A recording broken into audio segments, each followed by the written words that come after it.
Okay, start tayo. Ito yung mismong Villa Epifania. Tour muna tayo, no, bago tayo magtakotan sa loob. So yan, kakatakot siya. Ito yung buo. Ito ay sa harap nito may fountain. Then parang ano to, parang syudad. Parang syudad na rin, ano? Parang city na rin. Ang ini-imagine ko nung una, parang bukirin to, tapos nandito to bigla. Mukha lang talagang siyang ano, makaluma. Parang na-preserve nila yung looks, no? Just imagine ginawa ng garrison. Ito may mga kambing. Ito yung unang debunk natin sa gabi. Kasi nung nag-tour tayo sa loob kanina, may kaluskos ng kaluskos. Sa likod kasi nito may mga kambing, may mga goat. Yan o. Tapos dito sa gilid makikita nyo. Ganda talaga ng flashlight ni ano? Flashlight Manila, no? Shout out. Lakas. Uy, baka may nakita, nakasilip. Tara. Dito tayo sa gilid ng property muna. Tabi-tabi po. Tabi-tabi po. So naka ano siya, talagang makaluma na, ano. Pati yung mga tabi-tabi po.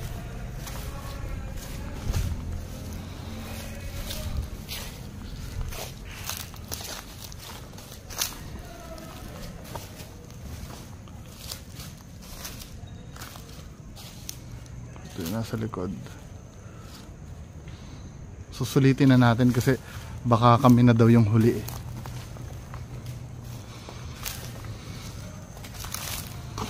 So ito naka-park na parang sa police na to. Ano pala to? Parang nakisuyo lang yung mga police dyan, no? Tapos na-junk na yung sasakyan.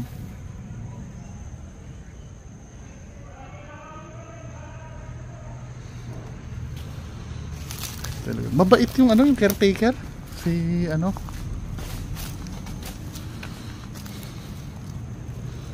yung paligid. Ito yung puno na nakakatakot eh. Ito meron dito.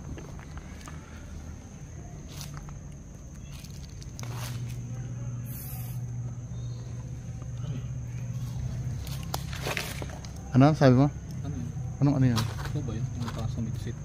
Dito yun, yung parang ano yun, yung paniki. Uy, nananakot. So ito yung puno na sinasabi. I'm so sorry kung ubo ko ng ubo. Ito sa gilid. So just imagine ito yung bakuran ng Villa Epifania. Pwede kasi mangyari since naging garrison ng Hapon to. Baka mamaya dito sila nagpa-firing squad dito sa likod, no? Malay mo, dito pala yung hunted talaga. Oo, kasi dito tinatambak yung mga na ano ng mga Hapon. Nakakabing yung katahimikan, men. Ang ginagawa main entrance na lang itong ano, itong likod.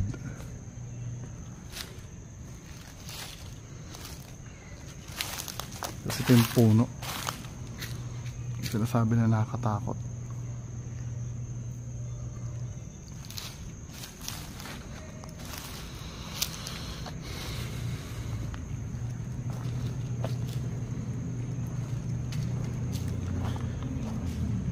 Silip-silip sa loob. Silip-silip. Pwede daw puntahan yung roof deck ba? Oh, pwede. Parang pwede daw, di ba? Try natin mamaya. Sulitin natin. Kung kakayanin ng tapang. Dito nakatira sila ate. Yan. Ito yung parang guest house na itong ano eh, Villa Epifania eh. May water pump pa rin. Sayang ano, binababoy lang ng ibang ghost hunter.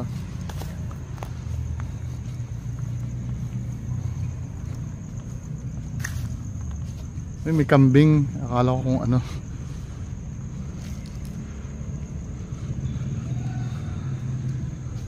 Baka may nakasilip sa taas.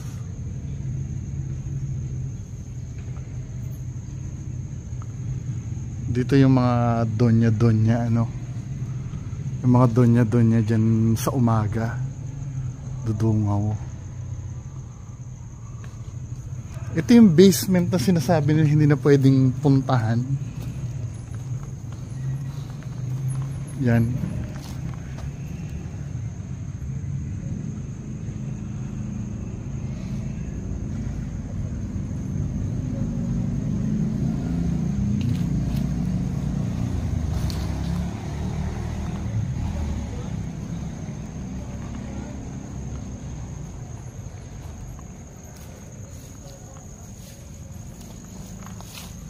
Gising na yata si Punso. Aga naman. Naka-sleep ka? Sir, Bakit? hindi kita makatulog. Excited ka o ano? Excited na kinakabahan. Doon kaya tayo sa loob matulog. Ano ka? Ikaw, hindi, tulog ka sa loob. Inayin ka namin sa labas. Tutuwang ka Tapos namin tataniman mo ng, ng camera. Ako, Hindi, ganito. Pag si RBS pupunta doon mamaya, tataniman natin ng camera. Huwag yung lagyan ng ilaw ah. Oo, hindi nilagyan ng ilaw. Ay, hindi. Kailangan may ilaw, hindi ka makikita doon. Wala naman night vision to eh. Oh. Ay, punyeta.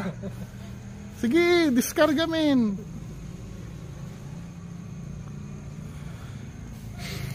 Bilog-bilog eh. Ano? Ano na tayo? Kaya mo ba? Kaya mo ba? Kaya yan. Pambato ng bungonatics yan eh. May mga ano, nakakasakti ng kababalagan dito. Yung mga Tanungin natin, interviewin natin. Ano masasabi nyo? Dami nila ano.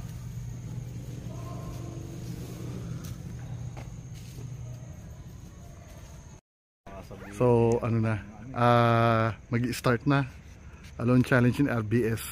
Pambata ng bungonatics.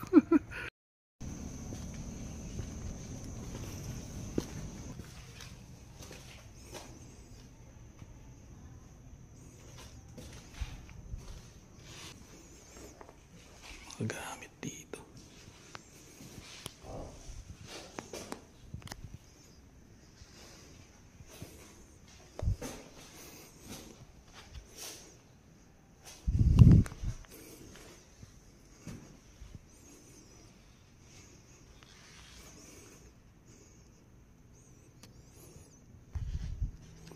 Tuklap na yung kisame niya.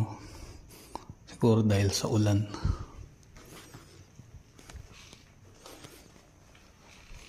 Ito. Yung mga pinggan. Check natin dito.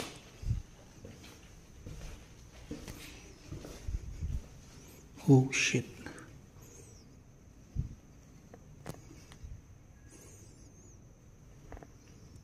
Gumuho na yung saig dito. Delikado dito.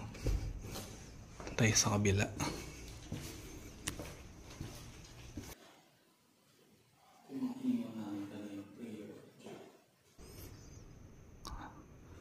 So na wala pa naman nangyayari.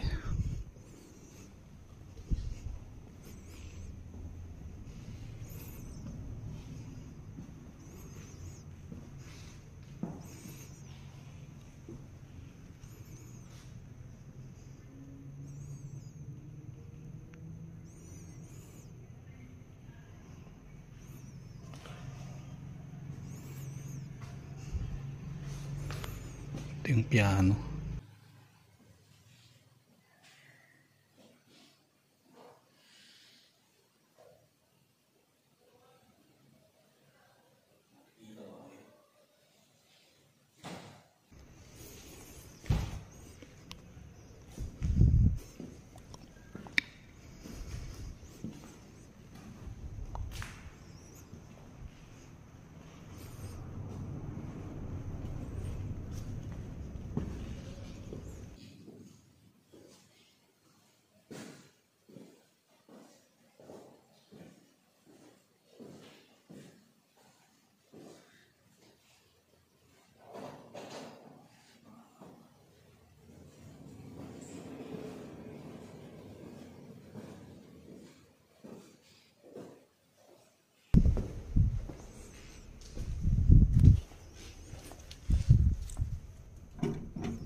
Wala na.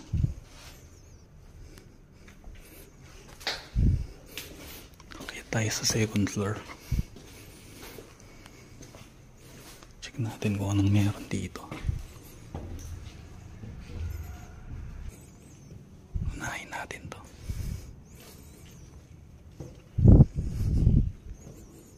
Damn.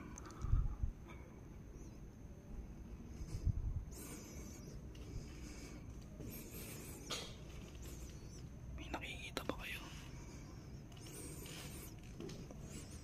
May naririnig ba kayo?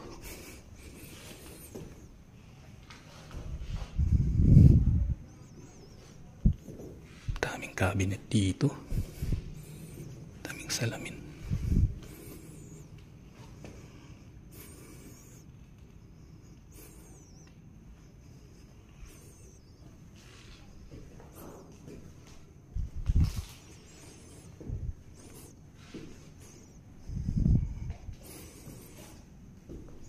Yung ibang kisame ng bahay na to, ano, natuklap na.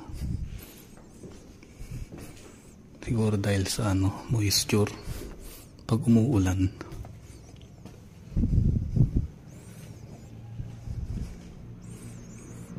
Damn. Check natin dito.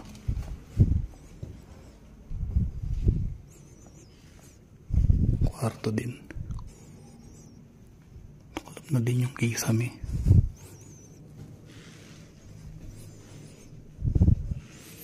Kaya itong tubig na to.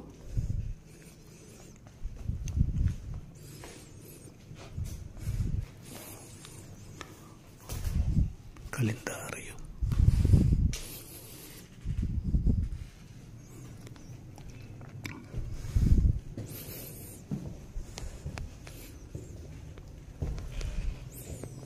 Shit, laki ng CR na to.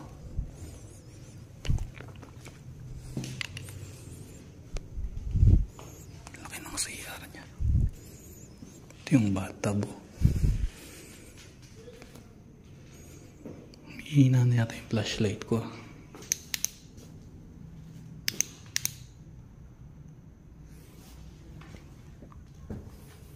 Sobrang liwanag naman ng flashlight na to.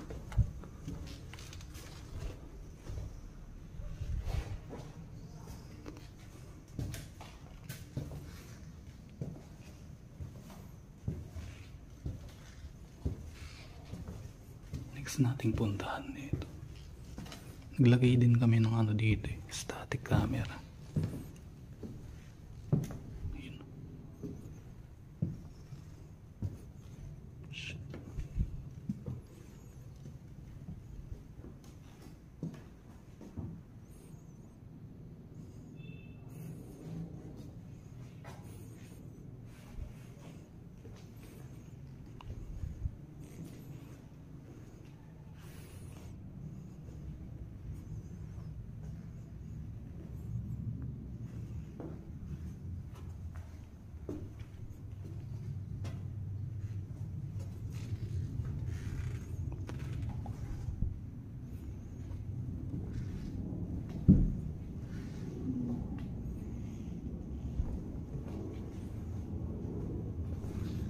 Ito yung rocking chair.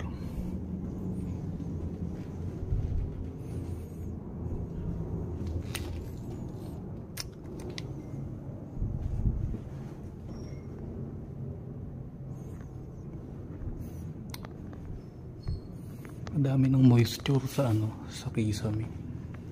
Kaya natutuklap. Sira yung isang upuan dito.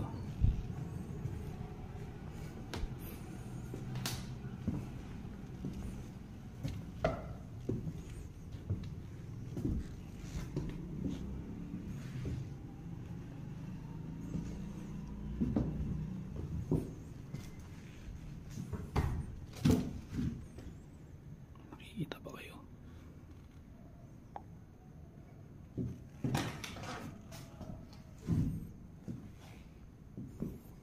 Ito yung master's bedroom.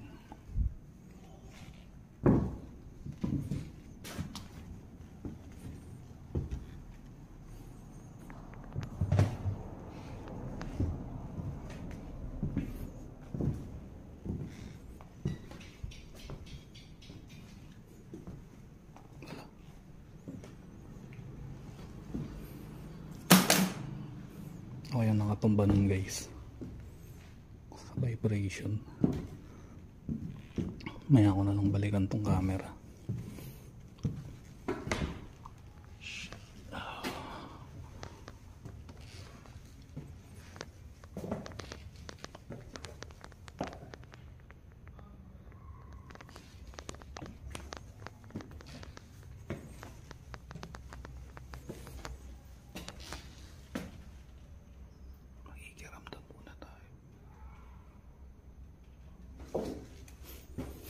Wala naman akong ibang naririnig.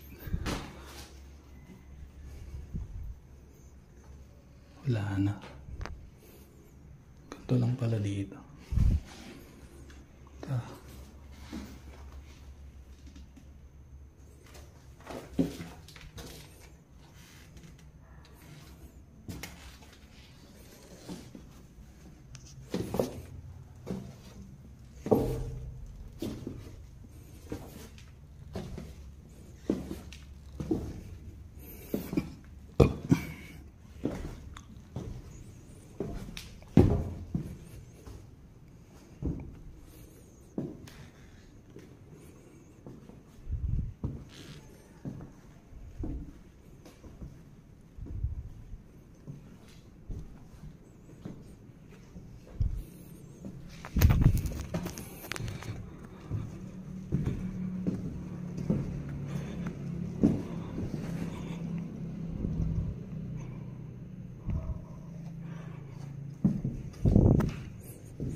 Baba na tayo guys. Ang masasabi ko wala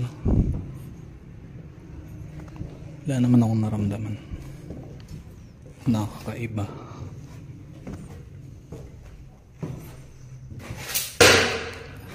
Yun, nalaglag yung flashlight.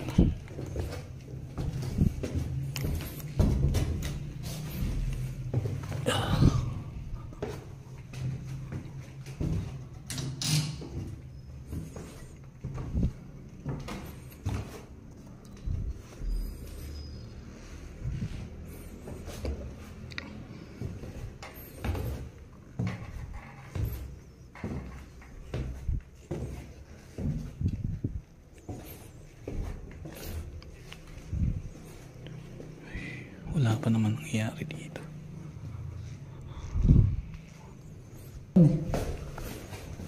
Wala naman akong naramdaman.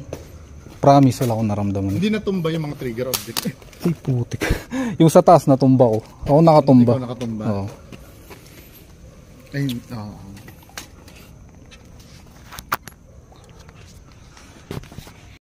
So, matapang talaga si RBS, men. Diba? Ayan, Ayun yung try. Ayoko nga. Hindi nga. Promise. Parang Hindi, ayoko na. Ikaw. Try mo. Pinag-iisipan ko eh. So meron ditong mga taga-saan kayo? Sige, shoutout nga kayo. Taga-saan ka? Anong pangalan mo? Ako? Oo. Lawrence. Ikaw? Ano lang sa Facebook? Julius. Shoutout sa Family Linggad. Family Linggad daw. Shoutout sa Family Dilingdon. Family David. Yun. Anong napapakinggan nyo dyan sa loob? Totoo ba sinasabi nyo may sinampal daw? May meron ko yan. What? Vlog na din yun eh. Seryoso? Meron. Babae. Sinampal yung babae yung sinampal? Oo. Yung sa Balete meron dyan. Anong meron daw doon sa Balete? White lady. White lady. Tanim kaya din tayong camera dito sa Balete. Meron dyan sa Balete. Ano yung oras na nagpapakita daw? Mamaya pa. Alas 3 bossing. 12 to 1? Mga alas 2 ganun. Hindi, ganito na lang pala. 12 to 1, magtanim lang tayo ng camera. Marami nagpapakita dyan. Boss? Midnight. Yun nga, 12 to 1. Yeah. Pa-picture din tayo, pa-picture. Okay, salamat. Picture tayo, picture. So mga men, na-interview natin yung mga tao dyan sa labas. Dito daw sa Balete na to, may white lady daw dito. Honestly, iba yung feeling ko eh. Pero, naglagay ulit tayo ng trigger object. Yan, to. Tingnan natin ngayon kung may magpaparamdam dito sa kung totoo yung white lady. Obserbahan namin. Tuto kami ng camera.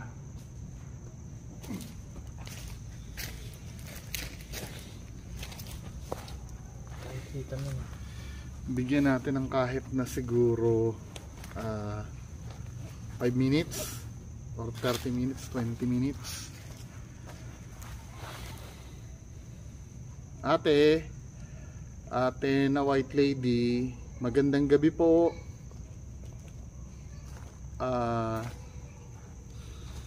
Kung nandyan po kayo, pwede nyong galawin yung dalawang stick, yung dalawang patpat.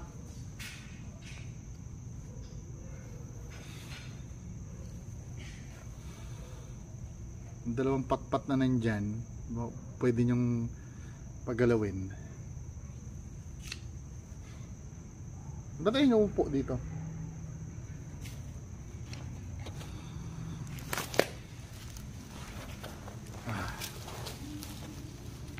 Yan.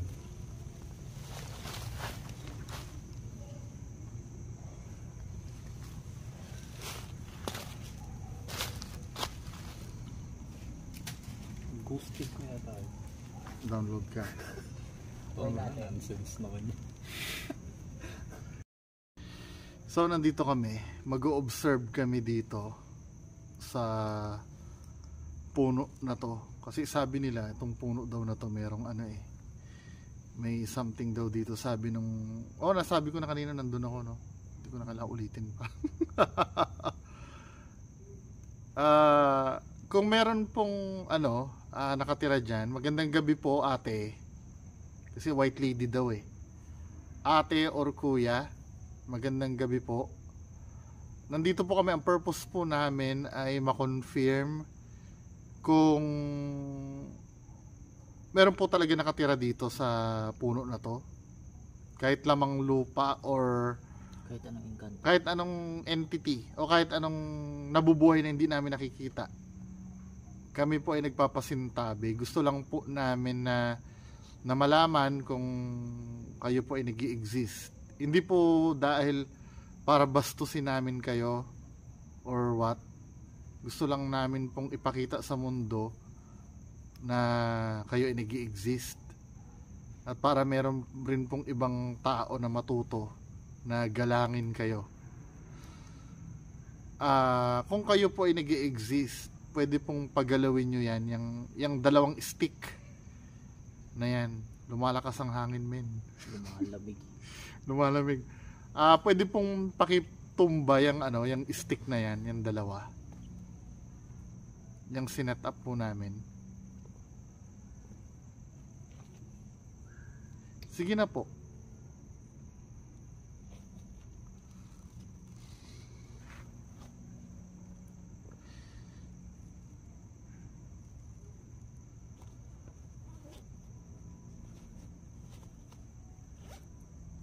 Kahit man lang sa tabi-tabi dyan, wala po bang maghahay man lang sa camera namin? Nasa likod po tayo ng Villa Epifania, Take note. Take note, nasa likod kami. Kasi nung kinausap namin yung mga tao sa labas, yan yung sinabi Dito daw sa puno na to may white lady. May instances pa raw na umuusok. May umuusok. Tinitingnan namin kung mako-confirm. Ngayon ko na-realize, ang hirap pala talaga mag-ghost hunting, no? Nang legit. Kasi minsan, yung ginagawa ng mga ghost hunter na peke, diba? Sila ang dali-dali nilang makapag-summon ng kung sino-sino.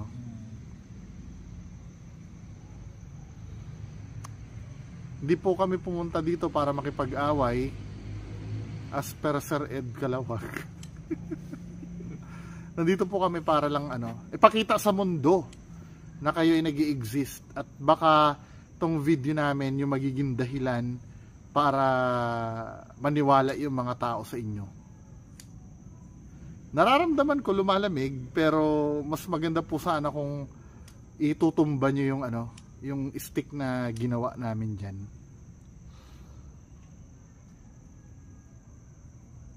Di ba nga sabi may ano, kailangan silang energy. Siguro di sapat yung nakukuha nila para pagalawin yung isang bagay. Flashlight. Kung merong ano, yung ano mo, anong tawag dito? EMF pump mo. EMF pump ni Kuya Red na bigla may lilitaw. Gamitan na ba natin ng tela? Wala talaga. Wala talaga, gamitan kaya na namin ng tela to. Wow! Wow! Ano yung mga dala mong tela? May black. Wait lang eh. Okay lang. Tapos tatakbo ka, tapos yung pagbaling mo ng camera kung saan-saan muna. Tapos Oo. susuhot ka sa ilalim. Wow! Rimpad. Rimpad. Wala tayong rimpad eh. EMF. Hindi ako, kung alimbawa ko akong tatanungin nyo, mas authentic pag ito eh. Kasi ito talaga, walang kuryente. Kasi pag may kuryente na gadget ang gagamitin mo, pwedeng misreading. Yeah. Pwedeng, halimbawa kung tutunog man yun, pwedeng nag-short circuit yung ano. Ito kasi, alam mo dapat na may force. Kaya lang, syempre, iti-take note natin kung malakas ba ang hangin. Kung ano ba. Pero kung hindi, Maganda, diba? maganda din ano, compass. Compass, ayun. Na-install ko yung compass dito eh. Napansin ko sa compass ano, hindi Uy. siya Namatay na. Namatay ang ilaw. napansin ko sa compass hindi siya kagaya ng Kaya?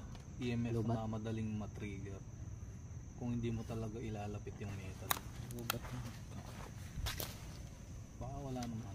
Hindi, sana hihina yan, men. Oo, hihina mo. Hihina muna yan, di ba? Deadbat. Nalobat yung isang flashlight. So far, yung pa lang yung anomaly. Pero not consider na paranormal, ano. Pinakamalakas. Di ba? Kanina pa sa loob yun. Kanina pa. Mga skeptic din yung kasama ko, mga kababayan.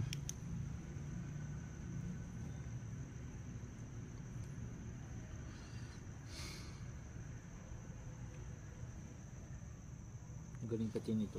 Yung dalawa pala yung dinala ko nito, may pula eh. Pero pumasok ako kahit ano talagang ano yung Baka dahil malakas lang talaga yung ano mo, loob hindi mo. naman. Kahit gusto kong ano parang wala talaga eh. Mahirap. Kaya minsan nagkakaroon na rin ako ng doubt. Alam may pupunta dito. Tapos, Ayaw mo ba talaga mag-solo? ako ayoko na. Sinasabi ko sa inyo, ayoko na. Hindi ko pa nga nakakalimutan tong pinagagawa nito eh.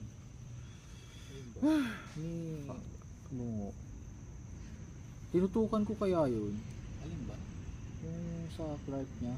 Ah, hindi, yun talaga ano, legit dun. Meron pa tayong 12 midnight, mga men. So, ang unang control natin, ginawa natin to ng medyo maaga-aga. So, gagawin natin maya-maya na midnight. Medyo alanganing oras na. 11:07 na eh. Anong... Charge muna kaya tayo. Sige, charge muna tayo. Buy muna, mga kababayan ko. Wala talaga. So, time check. Anong oras sa'yo? 11:48. Naghihintay kami ng 12 bago kami umatake doon sa loob. Tempong